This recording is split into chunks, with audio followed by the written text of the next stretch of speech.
From the silent depths of ancient oceans to the thunderous footsteps that shook the primeval earth, a relentless arms race has been underway for hundreds of millions of years. This is the story of the predator, an epic tale of evolution, adaptation, and domination. Our journey begins not on land, but in the water.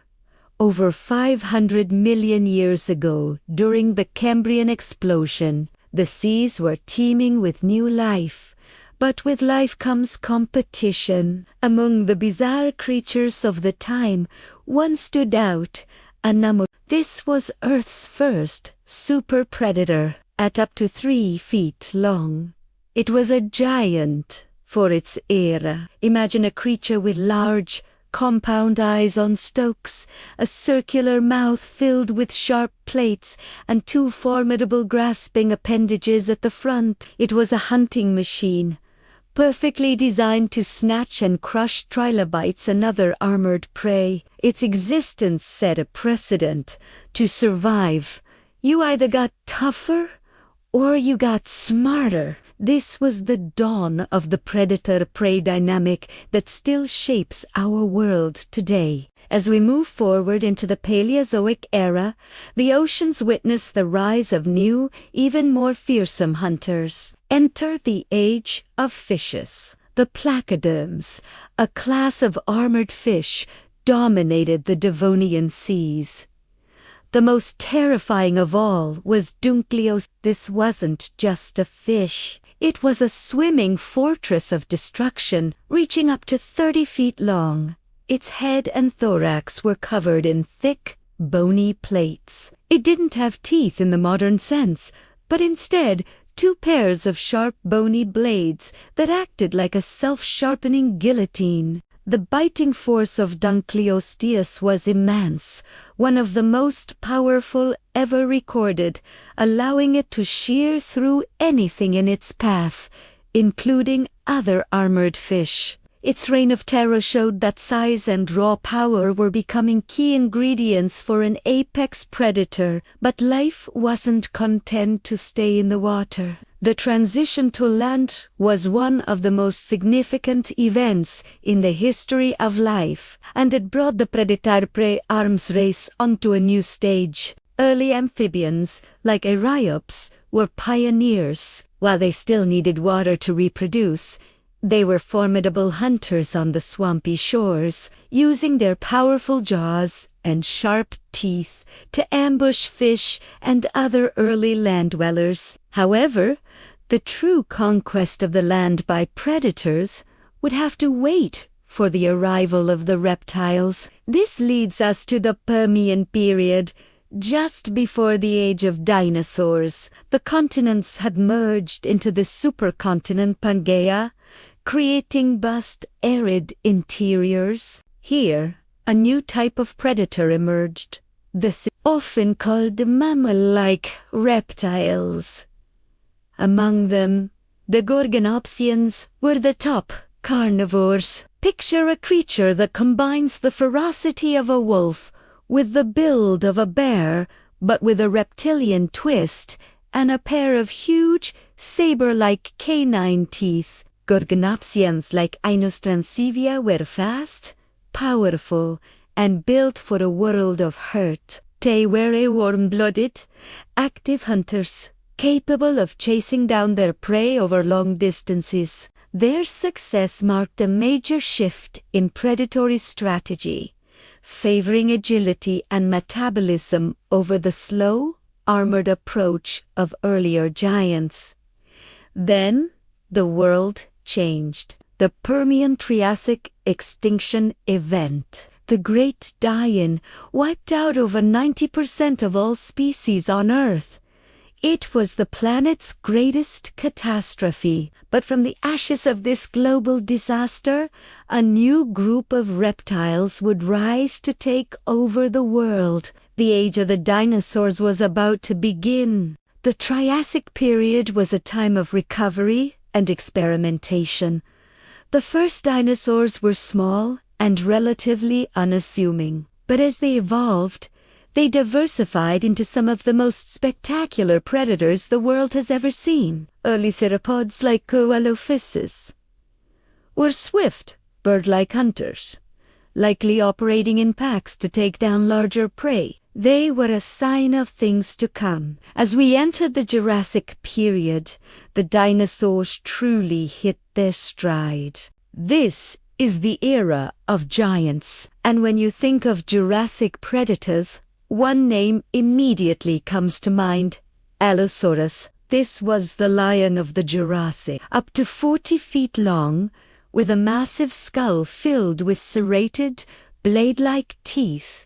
Allosaurus was the apex predator of its time. Fossil evidence suggests it was an aggressive hunter, preying on giant herbivores like Stegosaurus and the young of colossal sauropods. Its skeleton is a masterpiece of predatory design, balancing a lightweight frame with powerful hind legs for speed and a strong neck and jaws for delivering devastating bites. Allosaurus wasn't just big. It was a highly effective and adaptable killer, thriving for millions of years. But even the mighty Allosaurus would be dwarfed by the predators of the Cretaceous period. This was the final act for the dinosaurs, and they went out with a roar. In the southern hemisphere, giants like Giganotosaurus and Carcharodontosaurus ruled. These carnivores were even larger than Allosaurus,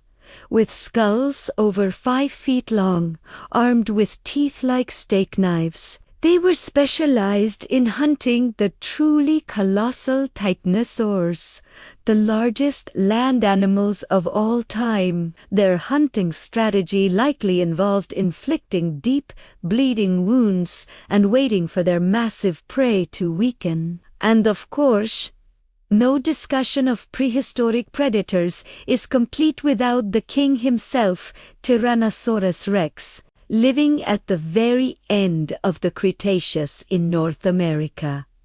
T-Rex represents the pinnacle of theropod evolution. It was more than just big. It was a biological marvel. Its eyes faced forward, giving it binocular vision for excellent depth perception, a key trait for a hunter. Its brain was large, suggesting a high degree of intelligence, and its bite force was simply staggering, the strongest of any terrestrial animal, capable of crushing bone with ease. Whether it was a pure hunter or a scavenger has been debated for years. But one thing is certain. When T-Rex was on the scene, it was the undisputed master of its domain. But the story doesn't end with the dinosaurs. 66 million years ago, another mass extinction event caused by a massive asteroid impact brought the age of reptiles to a fiery close. The reign of the dinosaurs was over. This cataclysmic event cleared the board, creating an opportunity for a new class of animals to rise to dominance.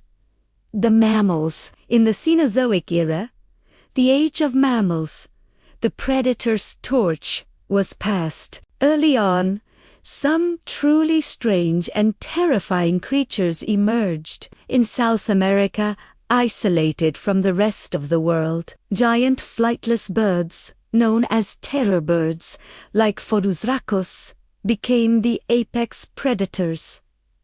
Standing up to 10 feet tall with massive, hooked beaks, they were the stuff of nightmares, chasing down and bludgeoning their prey. Meanwhile, on other continents, carnivorous mammals began to diversify. The entoledons, or Terminator pigs, were brutish, bone-crushing omnivores that dominated the Oligocene landscape.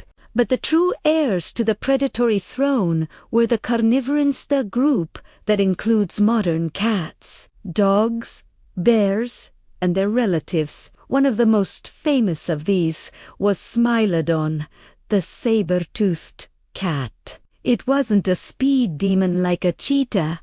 but a powerful ambush predator. It used its immense upper body strength to wrestle prey to the ground, then delivered a precise, killing bite to the throat with its iconic 9-inch canine teeth. From the crushing jaws of Dunkleosteus to the bone-shattering bite of T-Rex and the surgical precision of Smilodon.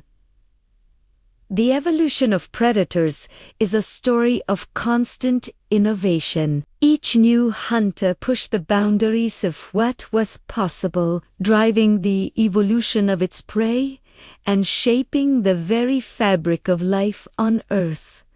This epic saga, written in stone and bone, reminds us that for hundreds of millions of years, our planet has been a stage for the greatest hunters that have ever lived. Thanks for joining us on this journey through deep time. If you're fascinated by the ancient world and the incredible creatures that inhabited it, be sure to subscribe and hit that notification bell. Let us know in the comments which prehistoric predator you find the most terrifying. Until next time, stay curious.